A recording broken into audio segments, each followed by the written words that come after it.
बिस्मिल्लाहिर्रहमानिर्रहीम, अस्सलाम वालेकुम। मेरा नाम सैयद फैसल शकील है। आईनी बेंच सुप्रीम कोर्ट का जो फौजी अदालतों के हवाले से मामलात देख रहा है, समाअत कर रहा है, वहां पे अहम डेवलपमेंट्स है। फैसल सिद्दीकी साहब जो कि कराची की सिविल सोसाइटी के वकील हैं, आज उन्होंने जजेस को, आईनी बेंच के साथ जजेस को कहा कि आप फायरिंग स्क्वाड हैं। फायरिंग स्क्वाड यानी कि वो गिरोह या जत्था जिसके पास बंदूकें हों और वो फायरिंग कर रहा हो। ये क्यों कहा उन्होंने, इसके ऊपर क्या जवाब आया, ये आपके गोश गुजार करना। और साथ साथ उससे भी अहम मामला एक ऐसी नायाब किताब का है जो कि अब बाजार में नहीं मिलती है, और उसके हवाले से इंकशाफ किया है फैसल सिद्दीकी साहब ने कि इस किताब में मार्शल लॉ के हवाले से और साथ साथ मिलिट्री कोर्ट्स के हवाले से जो फैसला आया था वो अपनी नौयत का पहला फैसला था। और जो शेख लियाकत का केस है उसको बार बार सुप्रीम कोर्ट के अंदर रेफर किया जा रहा है। उन्होंने कहा कि जी ये केस जो है प्रेसिडेंस नहीं रखता, अहमियत नहीं रखता इतनी जितना वो केस अहमियत रखता है, और वो बलूचिस्तान हाई कोर्ट का केस है। और उन्होंने उस किताब के हवाले से बताया कि उस किताब के अंदर इस केस का बाकायदा तौर पर जिक्र किया गया है। और ये मीर खुदा बख्श मरी साहब जो कि चीफ जस्टिस थे बलूचिस्तान हाई कोर्ट के, उनके फुल बेंच ने ये फैसला दिया था। और इस फैसले के अंदर जो मिलिट्री कोर्ट्स बनाई गई थी उनको गैर कानूनी करार दिया गया था। और फैसल सिद्दीकी साहब ने कहा कि उस वक्त फिरौन थे जनरल ज़ियाउल हक, उनका जो मार्शल लॉ था बहुत सख्त मार्शल लॉ था, और उस वक्त 3-4 जजेस जो है उनके सामने उठ खड़े हुए थे। ये तमाम तर बातें आज हुई और क्यों हुई इस हवाले से आपको बताना है, और साथ साथ उस नायाब किताब के बारे में भी आपको बताना है जो कि मेरी किताबों की कलेक्शन के अंदर मौजूद है। और ये वो किताब है जो आप इस वक्त देख रहे हैं जिसका सुप्रीम कोर्ट के अंदर जिक्र किया गया है। मैंने जब फैसल सिद्दीकी साहब को बताया कि मेरे पास ये किताब पड़ी हुई है तो उन्होंने कहा कि जी ये किताब आप मुझसे शेयर कर लें, मैं इसको फोटो कॉपी करवाना चाहता हूँ, तो इसके हवाले से भी उनसे बात करनी है। साथ साथ इस किताब में जो केस का रेफरेंस आज फैसल सिद्दीकी साहब ने दिया है, क्योंकि वो मुफस्सिल नहीं था, खाली जिक्र था उसका चीदा चीदा, इसके अंदर वो डिटेल्स हैं वो आपके साथ शेयर करनी है। और वाकई वो कमाल केस है, और कमाल बाहिम्मत जजेस साहिबान थे जिन्होंने इस केस के हवाले से जो जजमेंट लिखी है। और आज सुप्रीम कोर्ट में इसके हवाले से और मजीद क्या बातें हुई हैं वो भी आपके गोश गुजार करनी है। तो जरा सीक्वेंस से मैं आपको लेके चलता हूं। आज यकसर जो है सुप्रीम कोर्ट के अंदर समाअत में एक बड़ी तब्दीली है। जो आर्गुमेंट्स, कोर्स ऑफ आर्गुमेंट्स जो रॉ है आर्गुमेंट्स की, वो बिल्कुल आज यकसर बदल गई है। और फैसल सिद्दीकी साहब ने ये काम दिखाया है, और उन्होंने कहा है कि जी मैं आपसे ये नहीं कह रहा कि सेक्शन 21D1 और सेक्शन 21D2 आप इसको गैर आईनी करार दे दें, क्योंकि ये वो आर्मी एक्ट की शिकें हैं जिसके तहत ऑफिशियल सीक्रेट एक्ट के मामलात जिनके ऊपर लगे होते हैं उनको ट्राई किया जा रहा है। और जो 103 लोग मई 9 और मई 10 के हवाले से फौजी अदालतों के अंदर ट्राई किए जा रहे हैं, वो इन सेक्शंस की बदौलत या करामत की वजह से किए जा रहे हैं। ये सेक्शंस उन्होंने कहा कि मैं इनको चैलेंज करने नहीं आया हूं, बल्कि मैं अदालत को यह बताने आया हूं कि आप जो ट्रायल की जा रही है इस वक्त इन सिविलियंस की, उनको इन सेक्शंस को गैर आईनी करार दिए बगैर भी उन ट्रायल्स को आप गैर आईनी कर सकते हैं बुनियादी हुकूक की बुनियाद पर। और इसमें उन्होंने ये भी कहा कि ये जो ताकत है आपकी सुप्रीम कोर्ट के पास इंटरप्रिटेशन की, ये बहुत जबरदस्त ताकत है। ये उससे भी अहम ताकत है जिस ताकत के तहत आप कवानीन को कल अदम करार देते हैं या कवानीन को वॉइड, एबेनिशो या अनकॉन्स्टिट्यूशनल डिक्लेयर करते हैं। तो अगर आप इंटरप्रेट करके यानी कि तशरीह करके कानून की इन सिविलियंस को या इन शहरियों को उनकी समाअत गैर कानूनी या गैर आईनी करार देंगे तो वो ज्यादा बेहतर होगा, वो अच्छा रास्ता होगा। क्योंकि देखिए मैंने आपको कल व्लॉग के अंदर थोड़ा सा जिक्र किया था कि सुप्रीम कोर्ट के अंदर ये बात बार बार आ रही है कि पार्लियामान का काम अदलिया के पास ले आए, पार्लियामान क्यों नहीं करती। और इसके हवाले से कल के मैंने अपने व्लॉग के अंदर जो मैंने कोर्ट्स के ऊपर ये आईनी समाअत के ऊपर किया था, आईनी बेंच की, उसके अंदर मैंने ये जिक्र भी किया था। तो इसके ऊपर जो आज बाकी दलाइल दिए हैं उसमें इनका कहना था कि मैं ये चाहता हूं कि अदालत इन मामलात का बगौर जायजा ले और फंडामेंटल राइट्स की बुनियाद के ऊपर, क्योंकि वो रिस्ट्रिक्टिव है, जो समाअत फौजी अदालतों में की जा रही है वो बुनियादी हुकूक को तकरीबन सल्ब करके की जा रही है, आप उसकी बुनियाद के ऊपर आप उनको खत्म कर सकते हैं। तो उन्होंने साथ साथ ये भी जिक्र किया कि इस वक्त जो मामलात सुप्रीम कोर्ट के जेर गौर हैं आईनी बेंच के, वो मामला जो है अपील का मामला है, क्योंकि मुतअद्दिद जो वकला हैं उन्होंने ये पॉइंट ऑफ व्यू लिया है, उज़ैर भंडारी साहब जो इमरान खान साहब के वकील हैं ख़ास तौर पर, कि ये जो आपकी अपील है आप इसको रिव्यू समझें। रिव्यू में अदालत का जो इख्तियार है उसका दायरा कार इतना बड़ा नहीं है और अपील में दायरा कार बहुत बड़ा है। तो फैसल सिद्दीकी साहब ने कहा कि ये अपील ही है और आप इसको अपील के तौर पर ही लें, आप इसको इंटरप्रेट करके या इसको वकील साहब के कहने के मुताबिक रिव्यू के तौर पर ना ट्रीट करें कि आपका दायरा कार में महदूद है। असल में मामला यूं है कि इससे पहले सुप्रीम कोर्ट के अंदर जो फौजी अदालतों की समाअत होती रही है, जिसमें जस्टिस मुनीब अख्तर शामिल थे, जिसमें जस्टिस आयशा मलिक साहिबा शामिल थी, जिसमें चीफ जस्टिस याहिया शामिल थे, उसमें उन्होंने जो मेजॉरिटी जजमेंट थी फौजी अदालतों को कल अदम करार दे दिया था और फिर मिनिस्ट्री ऑफ डिफेंस ने अपील दायर की हुई है उस फैसले के खिलाफ, और ये जो अब आईनी बेंच है वो ये अपील सुन रहा है। तो इसलिए फैसल सिद्दीकी साहब ये आर्गुमेंट कर रहे थे कि अपील के तौर पर ही लें और इसको आप इंटरप्रेट करें और आपके पास इसमें बहुत इख्तियार है। जस्टिस अमीनुद्दीन खान साहब आईनी बेंच के सरबराह हैं, जस्टिस जमाल मंदोखेल साहब, जस्टिस मोहम्मद अली मजहर साहब, जस्टिस हसन अजहर रिजवी साहब, जस्टिस मुसरत हिलाली साहिबा, जस्टिस नईम अख्तर अफगान साहब और जस्टिस शाहिद बिलाल साहब इसके अंदर शामिल हैं। अच्छा, अब जस्टिस जमाल मंदोखेल ने फैसल सिद्दीकी साहब को कहा कि मैं पहली दफ़ा देख रहा हूं कि कोई वकील जो है वो अपने आर्गुमेंट छोड़ के तो मुखालिफ वकील के आर्गुमेंट दे रहा हो, यानी कि उनका कहना यह था कि जो अपील दायर की गई है और जो अपेलेंट यानी मिनिस्ट्री ऑफ डिफेंस जो कि फौज को रिप्रेजेंट करती है, जो उनके दलाइल हैं आप तो वो दलीलें दे रहे हैं। तो फैसल सिद्दीकी साहब ने कहा कि देखिए मैं ऑफिसर ऑफ द कोर्ट हूं, मैं मिस रिप्रेजेंट फैक्ट्स को नहीं कर सकता, मस्क मैं उन फैक्ट्स को नहीं कर सकता। इसके बाद फैसल सिद्दीकी साहब ने कहा कि मुझे महसूस यूं हो रहा है कि मैं एक फायरिंग स्क्वाड के सामने खड़ा हुआ हूं और ये फायरिंग स्क्वाड के ऊपर जजेस जो हैं उनका मुंह तकने लग गए। तो जस्टिस जमाल मंदोखेल ने कहा कि आपका क्या ख्याल है, हमने कोई यहाँ पे बंदूकें पकड़ी हुई हैं, हमारे पास कोई बंदूकें आपको नजर आ रही हैं? तो फिर फैसल सिद्दीकी साहब का कहना था, उन्होंने मुस्कुरा के कहा कि जी वो इंग्लिश जजेस के सामने जब वकला जाते हैं तो ये वहाँ पे बात बड़ी मशहूर है, वो कहते हैं कि जी कि फायरिंग स्क्वाड के सामने आ गए हैं।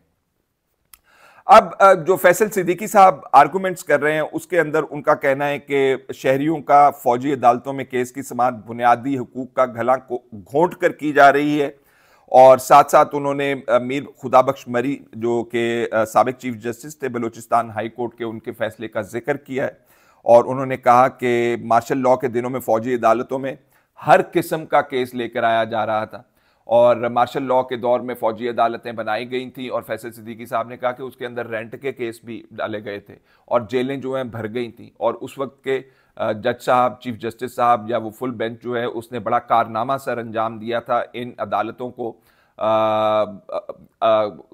इलीगल डिक्लेयर करके, अनकॉन्स्टिट्यूशनल डिक्लेयर करके। उन्होंने कहा कि इन्होंने बहुत बड़ा काम किया था।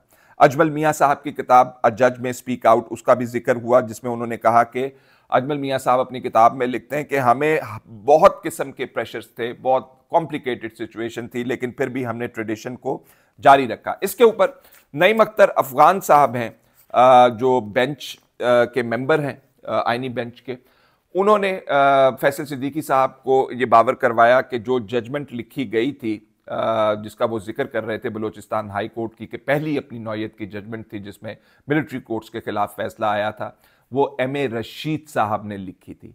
और नईम अख्तर अफगान साहब ने कहा कि मेरी उनसे गालिबन, अगर मैं रिकॉल सही कर रहा हूँ क्योंकि मैं अदालत में मौजूद था आज कमरा अदालत में, तो उन्होंने कहा सखर में मुलाकात हुई थी आखिरी दफ़ा, अब तो वो रहलत फरमा गए हुए हैं, तो he is no more in this world. तो उन्होंने कहा कि हमें ड्यू क्रेडिट जो है एम.ए. रशीद साहब को भी देना पड़ेगा कि उन्होंने ये जजमेंट लिखी थी उनकी रूह देख रही होगी, तो we have to be on the right side of the history, जिसके ऊपर फैसल सिद्दीकी साहब ने कहा कि जी आप बिल्कुल दुरुस्त फरमा रहे हैं, उन्होंने ही ये फैसला लिखा था। और ये जो फैसला लिखा हुआ है इसमें फैसला मैं आपको कुछ चीदा उसकी चीजें पढ़ के बताऊंगा फॉर अ शॉर्ट वाइल, और आप उसके अंदर देखेंगे कि चीफ जस्टिस जो जिनकी ये किताब है मीर खुदा बख्श मरी साहब, अ जज में स्पीक, उन्होंने उस तमाम फैसले को एंडोर्स किया हुआ। तो इसके ऊपर जस्टिस जमाल मंदोखेल साहब की एक मजे की ऑब्जर्वेशन थी जब फैसल सिद्दीकी साहब ने कहा कि देखें जी डायरेक्शन तो चीफ जस्टिस ही देता है ना, तो इसके ऊपर जस्टिस जमाल मंदोखेल साहब ने, और ये कोई बहुत लाउड उनकी ऑब्जर्वेशन नहीं थी, ज़रा धीमे लहजे में उन्होंने शायद अपने से बात की उन्होंने, लेकिन सुनाई तो थी और उसमें उन्होंने कहा कि देखें डायरेक्शन तो चीफ जस्टिस दे सकता है, लेकिन जज को हिम्मत खुद करना पड़ती है। और अब ये जुमला बड़ा मीनिंगफुल जुमला, I need not interpret it, I need not explain it, self explanatory है जस्टिस जमाल मंदोखेल साहब का ये जुमला कि हिम्मत तो जज को ही करनी पड़ती है, जो केस सुन रहा होता है चीफ जस्टिस जो है जो मर्जी कहता रहे। अच्छा जी, ये अब केस के ऊपर आ जाए, जो पहला फौजी अदालतों के खिलाफ केस हुआ था, बहुत रेलेवेंट है इस केस के हवाले से क्योंकि आज ये कोर्ट भी किया गया है। मैं आपको इन कपल ऑफ मिनट्स कुछ सीधा चीजें इसकी बताना चाहता हूं। ये इसकी डेट ऑफ हेयरिंग है 1 और 2 of July 1980, CLE 199 of the Constitution of Islamic Republic of Pakistan 193 date of hearing बता दी। पिटिशनर जो दरखास्त गुजार इसमें थे Salman Qasim son of Usman, caste Qambar, resident of village Karak, tehsil Sibi, presently confined in condemned prisoners cells central jail Mach by mister Mohammad Aslam Chishti, advocate जो उनको represent कर रहे हैं। रिस्पोंडेंट्स में सुन लें कौन कौन है। अच्छा, होता यह है कि जब रिस्पोंडेंट्स आप दरखास्त के अंदर देखते हैं ना, तो काफ़ी सारे लोगों की घिघी वहीं पे बंद हो जाती है, ओ ये इनको जो है आपने रिस्पोंडेंट बना दिया। उस वक्त के रिस्पोंडेंट्स जो थे, president special military court number 3 Sibi, वाह जी वाह, सदर होते थे मिलिट्री स्पेशल मिलिट्री कोर्ट्स के। Deputy martial law administrator Sibi, martial law administrator zone D Balochistan Quetta, chief martial law administrator of Pakistan Rawalpindi. समझ गए होंगे आप, अब मैं आपको क्या बताऊं इसके ऊपर। सुपरिटेंडेंट सेंट्रल जेल मच नंबर 1, 2, 3 और 5 और फला और एडवोकेट जनरल बलूचिस्तान कोयटा, ये तमाम इसके अंदर डिटेल जो है वो मौजूद है। अच्छा, एक छोटी सी इसके अंदर मैं और भी आपको गुजारिश कर दूं कि आज कमरा अदालत में फैसल सिद्दीकी साहब ने यह भी कहा कि जो मीर खुदा बख्श मरी साहब हैं, उन्होंने बहुत बहादुरी से काम लेते हुए बहुत सारे लोगों की जानें बचाई उस वक्त जब मिलिट्री कोर्ट्स कायम हो गए थे, क्योंकि जेलों के जेल भर गए थे वहाँ पे। अब ज़रा केस के ऊपर आ जाएं जी, जो M.A. रशीद साहब ने लिखा और जिसकी तस्हीह आज नईम अख्तर अफगान साहब ने खुली अदालत के अंदर की है। In all these petitions, the petitioners have been tried by various military courts within the province. ये चैलेंज किया इन्होंने इस बेंच के सामने, और इसमें बता रहे हैं कि petitioners जो हैं वो मुख्तलिफ मिलिट्री कोर्ट्स के अंदर ट्राई हुए हैं बलूचिस्तान के अंदर। The petitioners have challenged such trials on grounds which need not be stated here as they are not relevant for the decision of the questions referred to this full bench. While these petitions were pending, Presidential Order number 2 of 1979 was issued on 16th October 1979, whereby Article 212A was introduced in the Constitution. अब ये जो presidential order है ज़ियाउल हक साहब ने जारी करते हैं अपने पेन के दस्तखतों के साथ 1979 में 16 अक्टूबर को, और उसमें आर्टिकल 212A ये उन्होंने मुझे हंसी आती है कि इस मुल्क के अंदर क्या क्या मजाक होता रहा है। मुशर्रफ साहब भी ये काम किया करते थे, उनको भी ये इख्तियारात दिए गए, उस वक्त भी सुप्रीम कोर्ट ने ये उनको ज़ियाउल हक साहब को इख्तियारात दे दिए थे। बेगम नुसरत भुट्टो वाला केस है ये, तो उसके अंदर आर्टिकल 212A आइन के अंदर जनरल ज़ियाउल हक साहब ने डाल दिया। This article provided for the establishment of military court and barred the High Court from judicially reviewing their decisions. This article reads as follows. अच्छा, अब इसमें उन्होंने किया ये ज़ियाद साहब ने कि आर्टिकल 212A जो है वो आइन के अंदर डाल दिया और कहा कि जी मिलिट्री कोर्ट्स बनाए जा रहे हैं और उसमें हाई कोर्ट्स की जुरिस्डिक्शन जो थी जुडिशल रिव्यू की, जिसके तहत वो मामलात को परखते हैं कि ये आइन के मुताबिक हैं या नहीं हैं। और ये बड़ा वास्ट किस्म का स्कोप और बड़ी ज़बरदस्त किस्म की ताकत है हाई कोर्ट्स की, जिसको उन्होंने कहा कि खबरदार आप इसकी तरफ देखेंगे भी नहीं हाई कोर्ट्स जो है। तो उन्होंने अपनी तरफ से हाई कोर्ट्स की जुरिस्डिक्शन, इख्तियार, ताकत उसमें से कहा कि बिल्कुल ही खत्म कर दी है मैंने। अच्छा, अब ये उसमें वो जो इस्टेब्लिशमेंट ऑफ मिलिट्री कोर्ट्स और tribunals not with standing anything, ये मैं पढ़ देता हूं, मैं इसको ट्रांसलेट नहीं करूंगा क्योंकि आगे वाले हिस्से को मैं थोड़ा सा पढ़ के आपके लिए ट्रांसलेट करना चाहता हूं कि किस बुनियाद के ऊपर इन्होंने इन मिलिट्री कोर्ट्स को जो है वो कानून के खिलाफ करार दिया था और स्ट्राइक डाउन कर दिया था और खत्म कर दिया था। उन्होंने ये जो मैं अब 212A की लैंग्वेज आपके लिए पढ़ना चाह रहा हूं। एस्टेब्लिशमेंट ऑफ मिलिट्री कोर्ट्स और tribunals, this is the headline. Number 1, notwithstanding anything herein before contained, the Chief Martial Law Administrator may, by a martial law order, provide for the establishment of one or more military courts or tribunals for the trial of offences punishable under the martial law regulations or martial law orders or any other law, including a special law, for the time being in force specified in the said martial law order and for the transfer of cases to such courts or tribunals. Iska second part hai, the jurisdiction and powers of a military court or tribunal shall be such as may be specified in a martial law order issued by the Chief Martial Law Administrator. अच्छा, अब ये लंबा चौड़ा है।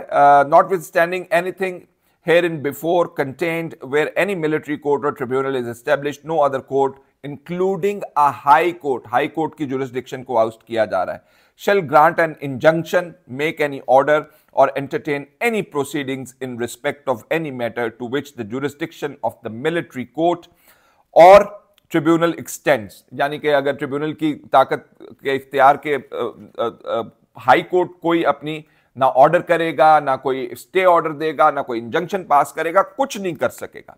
अच्छा जी, अब जरा आ जाएं इसके ऊपर जो मेरी नज़र में बहुत इंपॉर्टेंट पैराग्राफ है, जिसके अंदर ये इन्होंने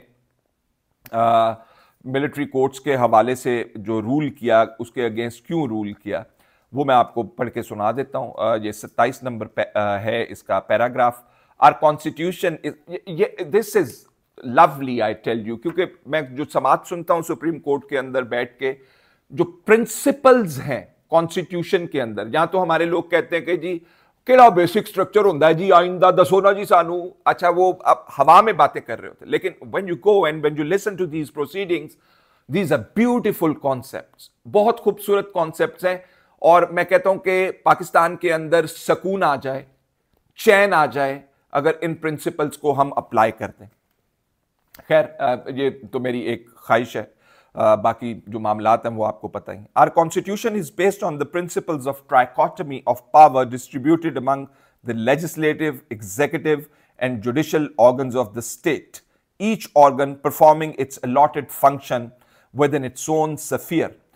जो हमारा कॉन्स्टिट्यूशन है ना जी, is based on the principles of trichotomy of power. जो वो ट्राइकोटमी ऑफ पावर, तीन इसके हिस्से हुए इस ताकत के, जो कॉन्स्टिट्यूशन जिसके ऊपर हमारी बुनियाद है। और ये तीन जो ताकतें किसके दरमियान बटी हुई हैं जी, लेजिस्लेटिव मुकन्ना है इसके अंदर, एग्जीक्यूटिव हुकूमत है इसके अंदर, और judicial organs of the state, और जुडिशरी हमारी अदलिया की, ये आइन हमारा कहता है। अच्छा जी, और each organ performing its allotted function within its own sphere. The role of arm forces as envisaged in the constitution is only to, because इसके अंदर आर्म फोर्सेस के रोल के हवाले से भी बात हुई है, और ये इमरान खान साहब के वकील उजैर भंडारी साहब जो हैं इस हवाले से बात कर चुके हैं। लेकिन ये 1980 की जजमेंट है, 1980 की जजमेंट है जो मैं आपको पढ़ के सुना रहा हूं। तो जो जुरिस्प्रूडेंस है, जो अदालतें बिल्ड करती हुई आ रही हैं, वो फौजी अदालतों के खिलाफ हैं। और आर्म फोर्सेस का रोल इसके अंदर बात की गई। The role of arm forces as envisaged in the constitution is only to defend the country from external aggression or threat of war and to come to the aid of civil power. These पहले ये मैं बता दूं आपको कि ये जो हमारी आर्म्ड फोर्सेस है, इनका जो रोल है कॉन्स्टिट्यूशन के अंदर जो बताया गया है वो ये है कि वो मुल्क का दिफा करेंगी। एक्सटर्नल बैरूनी अगर कोई थ्रेट या एग्रेशन है उसको काउंटर करेंगी, थ्रेट ऑफ वॉर, और अगर कोई जंग का खतरा है उससे निपटेंगी, और and come to the aid of civil power. और जो सिविल पावर यानी कि हुकूमत है, जो आर्टिकल 245 के तहत बुलाया जा सकता है आर्म फोर्सेस को, उनकी मदद के लिए आएंगी। हमारे यहाँ तो होता है ना ठिस ठुस टस, जब हालात खराब हो जाएं तो तब के तब बुला लो फौज को आर्टिकल 245 के तहत यहाँ पे।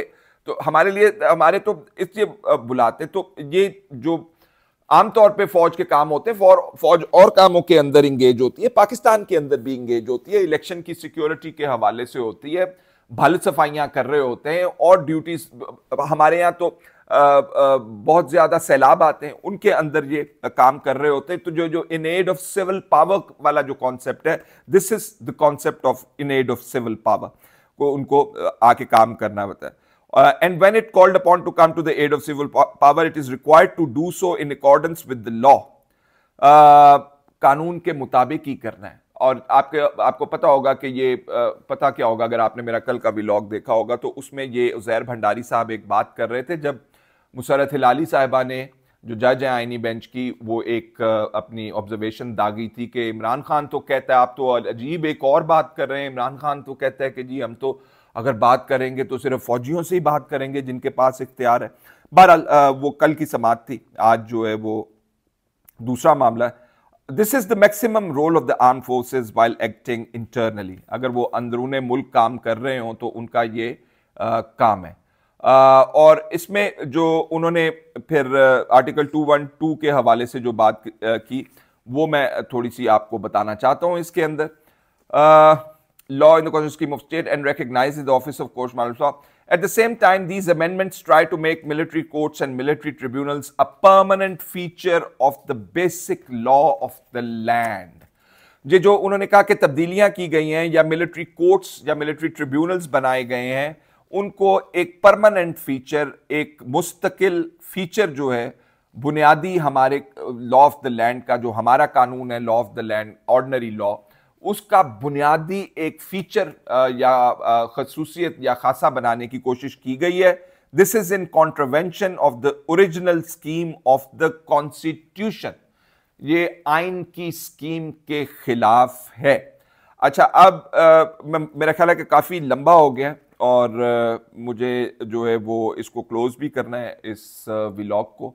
तो आपसे गुजारिश ये है कि जो प्रिंसिपल इसके अंदर ले डाउन किया और जिस बुनियाद के ऊपर इन्होंने ट्रिब्यूनल्स या मिलिट्री कोर्ट्स जो हैं वो स्ट्राइक डाउन किए थे, वो मैंने आपको पढ़ के बता दिए। और मेरा ख्याल है कि इतना ही काफ़ी है। मैं यहाँ पे केस नहीं प्रेजेंट कर रहा। I just wanted to talk about this beautiful book. नायाब किताब है और इसके बैक के ऊपर कुछ चीज़ें रखी हुई हैं। 1 मिनट अगर आप मुझे और दे देंगे तो मैं आपका बहुत मशकूर हूँगा। और उन्होंने इसमें लिखा हुआ है कि जो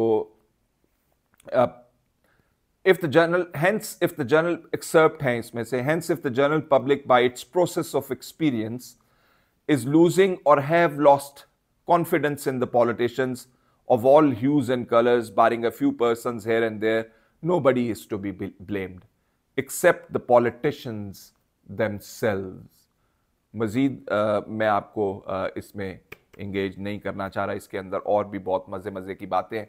तो इंशाल्लाह नेक्स्ट टाइम जब चीज़ें मज़ीद डेवलप होंगी तो आपको इसमें से मज़ीद कुछ चीज़ें भी मैं बताऊंगा। फ़िलहाल इतना ही, इजाज़त दीजिए। अल्लाह हाफ़िज़।